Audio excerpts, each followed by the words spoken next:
What's up, guys? Look, man, it's been a good journey so far. I just want you guys to know I appreciate the support. But we're going to talk about these mail trucks today. Now, I know that everybody has a different type of truck. Some of y'all driving LLVs, some of y'all driving EVs. Congratulations. And some of y'all have the newer model between the EV and the LLV. Okay, the little, I think it's a Mercedes, actually. So let's talk about these trucks. Now, all of these trucks, which I haven't driven the EV, I haven't been blessed enough to drive it, but all of these trucks that I've driven have had some major problems. Okay. And it's simply because the maintenance department, along with the management, they don't work together well.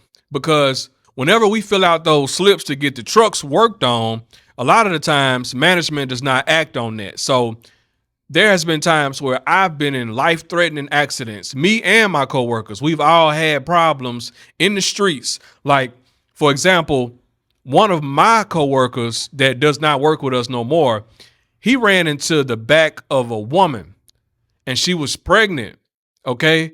And she was in the driver's seat. He hit her from the back because the brakes were faulty, and somehow or another, the supervisor came out there and stuck like a pair of pliers in the gear shift or something. It was real weird, but he rigged it up. And so since the truck was rigged up and not worked on properly, he ended up running into the back of a woman's car, and she was pregnant and fell out of the car in the middle of traffic. So that's how bad those things are. And honestly, I don't even know the outcome of that situation, but I do know that he no longer is working with us, but it wasn't because of that accident. Okay. So hopefully that woman was taken care of, because that was tragic. In my case, the main problem that I have in all of the trucks that I've driven were faulty brakes. The brake pads, something. There was always something going on with the brakes. And I know I speak for a lot of you all when I say that the brakes on these trucks are probably the most terrible thing that we got. The most terrible thing that's causing us to get into these accidents. That, and also the rollaways, which means that the gear shift is out of whack. The shifting is gone, and so we have to deal with these things every day. And they expect us to go out and to deliver the mail, but they don't take into account that sometimes, they forget about these problems that we go through every day. And to be honest with you, the union wouldn't even allow us to drive these trucks. Now, we can just sit around and wait on something to happen and not deliver our route that day. There's a lot of things that you can do when it comes down to a faulty truck that is faulty. But a lot of us, we just go ahead and go out there anyway. I know that's not a good thing to do, but y'all know what I'm talking about. We just say, you know what? I've been driving this truck for so long. I know pretty much how to deal with it, so I'm just going to deal with it. But together, y'all, we got to step up and say, look, man, I'm not driving no truck that could potentially catch on fire, or the brakes go out and I'm off into somebody's yard, or, all those videos where we pull up to the house and get out and the truck just start rolling or going backwards. Like, I know those carriers are not crazy enough to leave the truck in drive when they get out. I know not. Okay.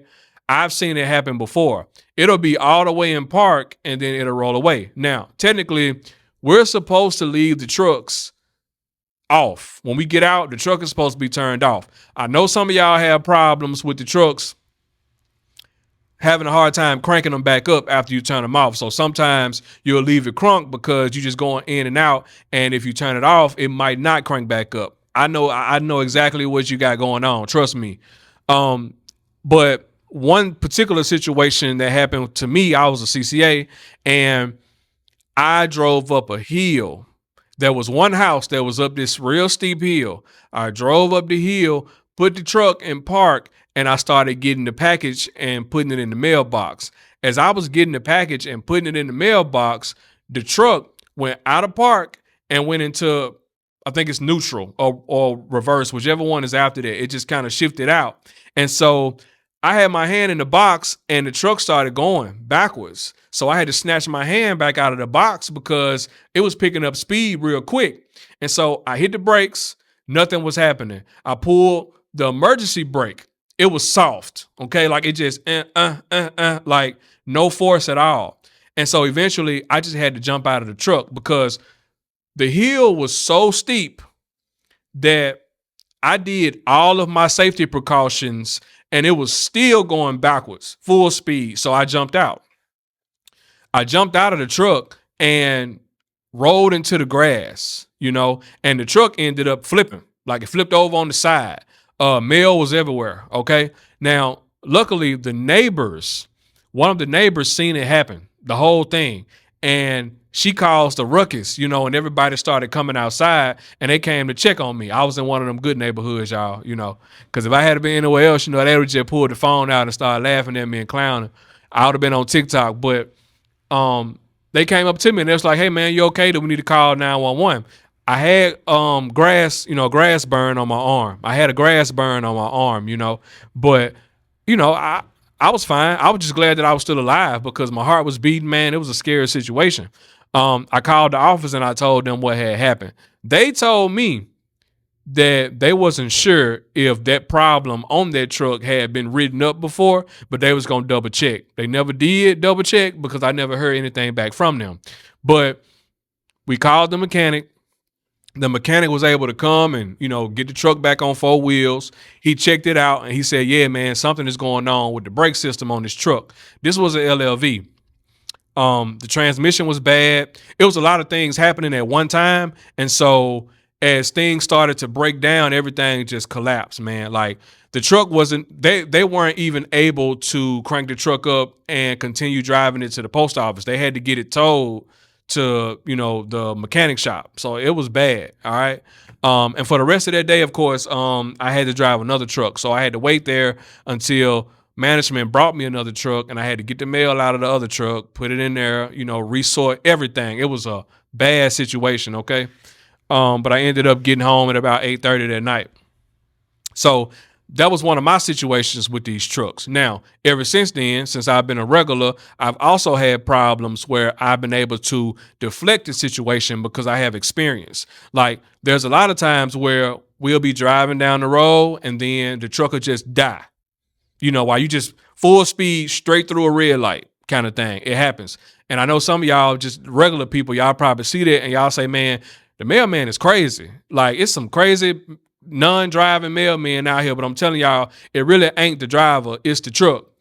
We are out here trying to make it look normal.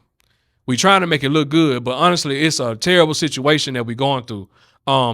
A lot of the tires don't have no meat on them, so they just baby ball and they sliding. Especially y'all up north. I know y'all got ice on the ground and snow on the ground. I know y'all sliding in circles like crazy because my truck slides when it's wet outside.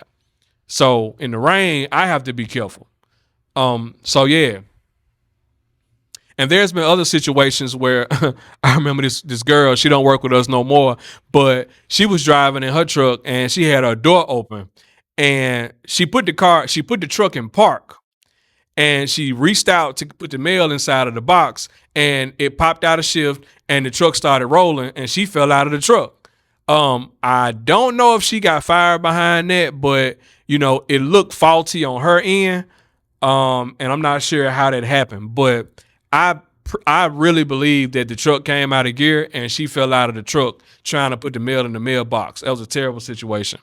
There has been times where we have pulled up into gas stations to get gas and that carrier in particular didn't turn off the truck.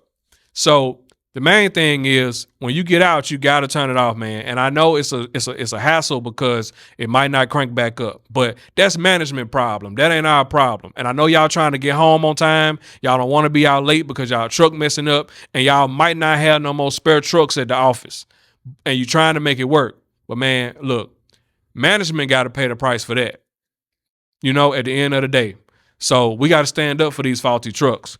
Now there has been other situations where I've run into trees because I couldn't stop the truck or I was coming down the hill and my tires was bald and my truck slid on leaves and went into a tree. That's happened. There's a lot of times where I've been driving and trying to avoid, hitting like the hanging trees and breaking my windows because my truck don't have adequate power steering. You know, oh man, the trucks that don't have good power steering, man, I was in one, and I'm telling y'all, it's worse than that 86, 87 Cutlass, bro. When the power steering go out in the mail trucks, man, you have to really put your back into it the whole day.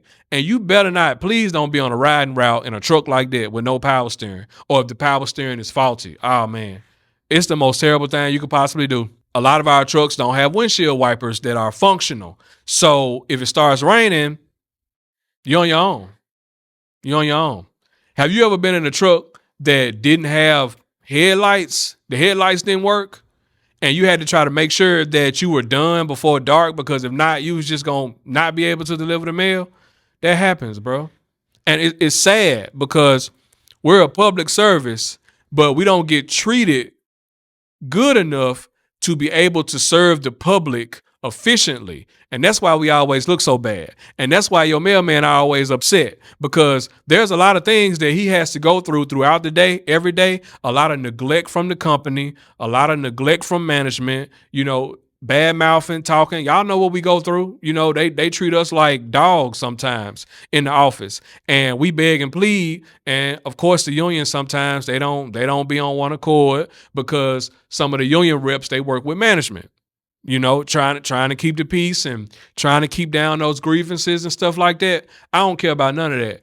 Do your job right, so we can do our job right, so everybody else can be happy. We wouldn't be going through a lot of this stuff if it was we wouldn't be going through a lot of this if the mail carriers were treated appropriately and we had the things that we needed to do our job effectively. Okay. But if you're a regular person out there and you watching this video, watch out for the mail trucks. Don't pull out in front of the mail truck.